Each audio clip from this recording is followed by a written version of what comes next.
दोस्तों आज मैं all about my wife movie को एक्सप्लेन करने वाला हूँ। अगर आपको इस मूवी की कहानी पसंद आए तो वीडियो को लाइक जरूर कर देना। So let's explain this movie. कहानी की शुरुआत में हमें जापान के नागोया शहर को दिखाया जाता है, जहाँ रेस्टोरेंट में एक लड़के जिसका नाम येन जिंगली होता है वो खाना खा रही थी। तभी उसकी माँ का कॉल आता है तो वो उन्हें बोलती है कि मैं आपसे बाद में बात करूंगी क्योंकि मैं यहाँ पर कोरियन में बात नहीं करती हूँ। और मेरे दोस्त भी जब उन्हें बात करनी होती है तो मुझे टेक्स्ट करते हैं। और जैसे ही वो फोन रखती है वहाँ भूकंप आ जाता है, जिससे वो बहुत डर जाती है। वो टेबल के नीचे छिपने की कोशिश करती है, लेकिन वहाँ के बाकी सब लोग ऐसे बिहेव कर रहे थे कि वहाँ कुछ हुआ ही नहीं। इसके बाद वो वहाँ से बाहर निकल आती है और जब वो डर के मारे इधर उधर भागती है तो एक लड़के से टकरा जाती है जिसका नाम डू ह्यून था। वो उसे उठाता है और बोलता है कि क्या तुम एक कोरियन हो। वो कहता है कि चलो मैं तुम्हें एक सेफ जगह पर ले चलता हूँ जहाँ पर तुम्हें बिल्कुल भी डर नहीं लगेगा। इसके बाद ह्यून जिंगली को अपने घर ले जाता है और कहता है कि ये जगह जापान के एक अच्छे आर्किटेक्ट ने अपनी बीवी के लिए बनवाया है और ये बिल्कुल सेफ है। इसके बाद वो उसे चाय ऑफर करता है। जिंगली ह्यून को बताता है कि वो जापान कुकिंग सीखने के लिए आई है और फिर ह्यून उसको लंच के लिए भी पूछता है। इसके बाद वो एक अच्छे रिलेशनशिप में आ जाते हैं और शादी भी कर लेते हैं। इसके बाद हमें अगला सीन 7 साल बाद का दिखाया जाता है, जहाँ हम देखते हैं कि जिंगली एक न्यूज़पेपर वाले से लड़ाई कर रही होती है और कहती है कि पोस्टर भी लगा दिया है कि हमें न्यूज़पेपर नहीं चाहिए, फिर भी तुम न्यूज़पेपर क्यों दे रहे हो। इस पर वो कहता है कि आपने सब्सक्रिप्शन ले रखा है। इस पर जिंगली काफी गुस्सा हो जाती है और कहती है कि आपने गिफ्ट में जो साइकिल दी थी वो भी 2 दिन में खराब हो गई थी। तभी वहाँ ह्यून आ जाता है और उसे लड़ने से मना करता है। फिर हम देखते हैं कि जिंगली ह्यून को दिन भर खिलाती रहती है, यहाँ तक कि वो उसे बाथरूम में भी खिलाती है और हर बात पर कंप्लेन करती रहती है। इसके बाद जब ह्यून घर से ऑफिस के लिए एक कार से जा रहा होता है तो वो उसे वहाँ पर भी कॉल करके काफी परेशान करती है, जिससे ह्यून बहुत इरिटेट हो जाता है और चिल्लाता है कि मुझे डाइवोर्स चाहिए। इसके बाद ह्यून ऑफिस पहुँचता है, जहाँ उसे पता चलता है कि जापान में 6 नए स्टेडियम बनाए गए हैं और भूकंप की प्रॉब्लम के कारण कंपनी को एक डिजाइन टीम चाहिए जो कंस्ट्रक्शन में गाइड करे। और कहा जाता है कि जो टीम को प्योंगचैंग में ज्वाइन करना चाहता है वो कर सकता है। इसके लिए ह्यून और उसका एक कलीग तैयार होते हैं, जिस पर उनका डायरेक्टर उन दोनों को केबिन में बुलाकर बात करता है और कहता है मुझे समझ में नहीं आता कि तुम दोनों ही क्यों वहाँ जाना चाहते हो। इस पर ह्यून का कलीग कहता है कि मेरा डाइवोर्स हो गया है और मेरी गर्लफ्रेंड से भी झगड़ा हो गया, तो मेरी लाइफ में अभी ऐसा कुछ भी नहीं है जिसके लिए मैं यहाँ रुक जाऊँ। अगले दिन ह्यून अपनी कलीग को काफी समझाने की कोशिश करता है और कहता है कि तुम्हें लगता है कि तुम्हारे पास कुछ भी नहीं है, लेकिन तुम्हारे पास आजादी है, तुम इसे एंजॉय करो। अब मुझे देखो, मैं एक जेल में फंसा हुआ हूँ, मेरी वाइफ मेरे को दिन भर इरिटेट करती रहती है और वो दिन भर चिल्लाती रहती है। इस पर वो कहता है कि तुम उसे डाइवोर्स क्यों नहीं दे देते। इस पर ह्यून कहता है कि डाइवोर्स की बात सुनकर ही वो मेरा पूरा दिमाग खा जाएगी। इस पर वो उसे आइडिया देता है कि तुम ऐसी चीज करो जिससे वो तुम्हें खुद ही डाइवोर्स दे दे, लेकिन हम देखते हैं कि ये आइडिया भी फेल हो जाता है। अगले सीन में हम देखते हैं कि ह्यून अपने बॉस को किसी तरह से प्योंगचैंग ले आने के लिए मना लेता है। इसके बाद ह्यून जंगली को डिनर पर ले जाता है और बताता है कि कंपनी को मेरी जरूरत है। हालांकि जंगली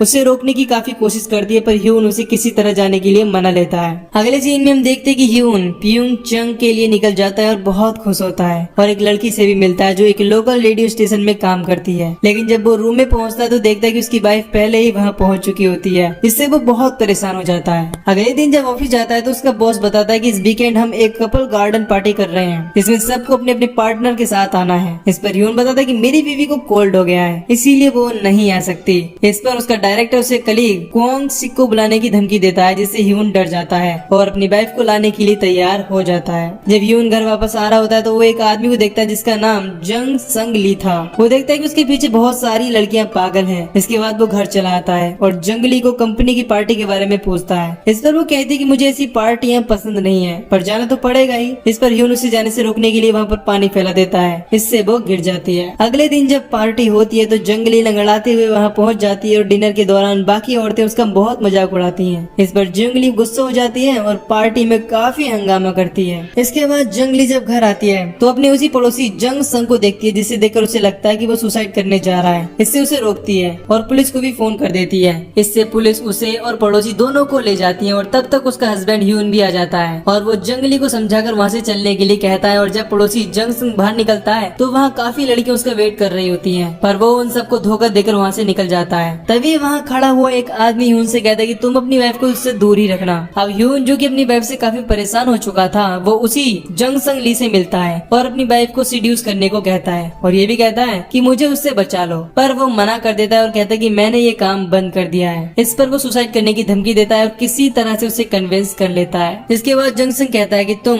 पहले उसे जॉब के लिए घर से बाहर भेजो। अगले सीन में हम देखते हैं कि ह्यून ने जंगली को उसी लोकल रेडियो स्टेशन में जॉब दिलवा दी है और धीरे धीरे जंग जंग संग भी जंगली के बारे में सारी इन्फॉर्मेशन इकट्ठा करता है। एक दिन जंग संग अपनी कुछ प्लेट्स को डस्टबिन में डाल रहा होता है, तभी वहाँ पर जंगली आती है। वो उसे ऐसा करने से रोकती है, जिस पर जंग संग कहता है कि जितनी बार मैं उसे बोलने की कोशिश करता हूँ तुम बीच में क्यों आ जाती हो। इसके बाद वो रोने लगता है, जिस पर जंगली उसे चाय के लिए पूछती है और जंग संग उसके घर चाय पीने जाता है और उनमें काफी अच्छी बातचीत होती है। जंग संग उसे कहता है कि तुम बहुत खूबसूरत हो और मैं तुम्हारे आसपास खुद को कंफर्टेबल फील करता हूँ, क्योंकि मुझे पता है कि तुम मेरे प्यार में नहीं पड़ोगी। अगले दिन हम देखते हैं कि जंग संग उसे रेडियो स्टेशन पर लेने के लिए जाता है और धीरे धीरे वो एक दूसरे के काफी करीब होते जा रहे थे। और हम ये भी देखते हैं कि जंगली भी रेडियो स्टेशन पर अच्छा काम कर रही थी, जिससे वो काफी फेमस हो रही थी। एक दिन जब जंगली और जंग संग एक मेले में घूम रहे होते हैं तो जंग संग देखता है कि कोई उसको फॉलो कर रहा है, और जब वो उसके पीछे जाता है तो उसे पता चलता है कि वो और कोई नहीं ह्यून है। और पकड़े जाने पर ह्यून कहता है कि वो देखने आया था कि सारी चीजें कैसी चल रही हैं। इधर जब रात में ह्यून घर पहुंचता है तो जंगली खुद से ही मुस्कुरा रही होती है, और जब ह्यून इसका कारण पूछता है तो वो बोलती है कि ये काम के बारे में है। और जब ह्यून डिनर के बारे में पूछता है तो जंगली कहती है कि मैं गर्म करके लाती हूँ। इसके बाद ह्यून उसके डेली रूटीन के बारे में पूछता है तो वो कहती है कि मैंने रेडियो में काम किया और थोड़ा वॉक किया। इस पर ह्यून फिर से पूछता है कि बस। इस पर जंगली उसे इग्नोर करके म्यूजिक चला देती है और खुशी में डांस करने लगती है, और फिर ह्यून भी उसके साथ नाचने लगता है। हालांकि इस दौरान वो थोड़ा क्लोज आ जाते हैं, पर किसी का कॉल आ जाता है और ह्यून के मना करने के बाद भी जंगली वहाँ से चली जाती है। अगली सुबह हम देखते हैं कि जंगली को पब्लिक रेडियो पर काम करने का ऑफर आया है, जिसके लिए उसे सियोल जाना पड़ेगा। इसके लिए वो ह्यून से पूछती है और वो आधे मन से हाँ कर देता है। इसी समय जंगली को पता चलता है कि ह्यून और उसकी कलीग दोनों पहले ही मिल चुके हैं, जिस पर उन दोनों में लड़ाई हो जाती है। और ह्यून भी कहता है कि तुम्हें क्या लगता है कि तुम बहुत ऑनेस्ट हो,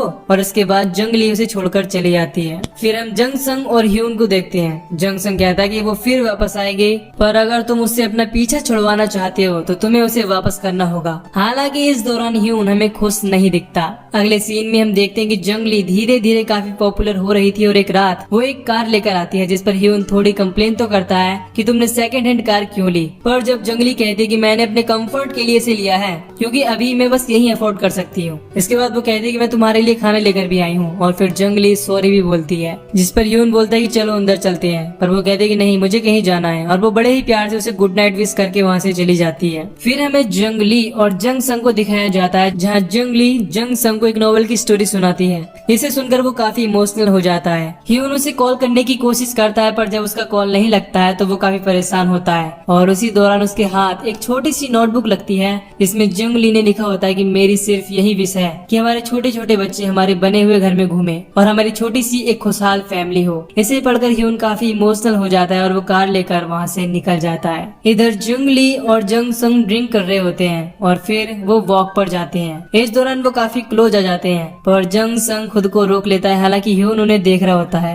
फिर जंग संग उसे घर तक छोड़ता है और उस नोवेल का एक रोमांटिक एंडिंग भी जंगली को बताता है। इससे वो उससे काफी इम्प्रेस हो जाती है, और जब जंग संग लौट रहा होता है तो ह्यून उससे मिलता है और उसे ये सब बंद करने के लिए कहता है। वो कहता है कि मेरी वाइफ एकदम बदल चुकी है, मैं नहीं चाहता कि तुम उसके साथ ऐसा करो। लेकिन जंग संग नहीं मानता और कहता है कि तुमने उसे नहीं बदला, वो एक ऐसी औरत है जो पूरी दुनिया को बदल सकती है। ह्यून जंग संग को काफी समझाने की कोशिश करता है, पर वो कहता है कि मुझे तुम्हारी वाइफ से प्यार हो गया है और अब मैं उसे तुम जैसे इंसान के लिए नहीं छोड़ूंगा। मैं उसे सब सच बता दूंगा कि तुमने मुझे कैसे उसको सीड्यूस करने के लिए हायर किया था। अगले दिन ह्यून जंगली को बताने की कोशिश करता है, पर तभी उसके ऑफिस से कॉल आ जाता है और वहाँ वो अपने डायरेक्टर से वापस जाने की बात करता है। तो वो उसे कहता है कि तुम्हारी वाइफ का अच्छा करियर बन गया है तो मैं उसे सपोर्ट करना ज्यादा पसंद करूंगा। इसके बाद जब वो घर जाता है तो देखता है कि जंग संग का घर में लॉक लगा हुआ है। इसके बाद वो पुलिस को कॉल करके उसका पता लगाने को कहता है। अगले दिन जब ह्यून घर से निकल रहा होता है तो उसे अपनी पड़ोसी के घर के सामने एक लड़की नॉक करती हुई दिखती है, जिससे वो जंग संग का एड्रेस पूछता है और कहता है कि क्या तुम्हें उससे रिवेंज लेना है। फिर हमें जंगली और उसके कलीग्स को दिखाया जाता है जो एक पेंट हाउस में किसी के इंटरव्यू के लिए गए थे, और वहां पहुंचने के बाद पता चलता है कि वो इंसान और कोई नहीं जंग संग है। और वो बताता है कि कैसे उसने अपनी वाइफ को खोने के बाद उसका प्यार से भरोसा उठ गया था, लेकिन अब उसे एक ऐसी लड़की मिली है जिसने उसे प्यार पर फिर से भरोसा दिलाया है और वो उससे बहुत प्यार करता है। इन बातों को सुनकर जंगली बहुत इम्प्रेस हो जाती है, और जब जंगली घर आती है तो वो काफी परेशान होती है, और जब वो ह्यून से बात करने को मना कर देती है तो ह्यून कहता है कि जरूर इसका कारण जंग संग है। इस पर वो कहते हैं कि तुम उसे कैसे जानते हो। वो बता देता है कि कैसे उसने जंगली को सीड्यूस करने के लिए हायर किया था। इसे सुनकर वो बहुत टूट जाती है। तभी वहाँ पर भूकंप आ जाता है। इस पर ह्यून कहता है कि तुम सेफ जगह पर हो हो। लेकिन वो घर पूरी तरह से हिलने लगता है और जंगली कहती है कि नहीं, अब ये सेफ नहीं रहा। अगली सुबह हम देखते हैं कि जंगली अपनी पूरी कहानी पब्लिक रेडियो पर सुनती है, जिसे सुनकर लोग काफी इमोशनल हो जाते हैं। इसके बाद जंगली बीच पर जाती है जहाँ उसे जंग संग डूबता हुआ दिखता है। वो उसे बचाकर वापस लेकर आती है और रास्ते में उसे कहती है कि अब टाइम खत्म हो चुका है। इस पर जंग संग रोने लगता है। जंगली घर पहुंचकर ह्यून से अपना सामान मांगती है, जिस पर ह्यून उससे माफी मांगता है और कहता है कि अब तो तुमने जॉब भी छोड़ दी है। इस पर जंगली कहती है कि मैंने एक अपार्टमेंट लिया है और मुझे टीचिंग के लिए कई ऑफर आए हैं, और फिर वो यहाँ से चली जाती है, जिसे देखकर जंग संग हंसने लगता है। अगले सीन में हमें जंग संग और ह्यून को दिखाया जाता है, जहाँ जंग संग कहता है कि मैंने तुम्हारी वाइफ को बस दोबारा से एक इंसान की तरह ट्रीट किया है। इस पर ह्यून कहता है कि वो मुझे अब भी प्यार करती है। इस पर जंग संग कहता है कि जब भूकंप से घर टूटने लगे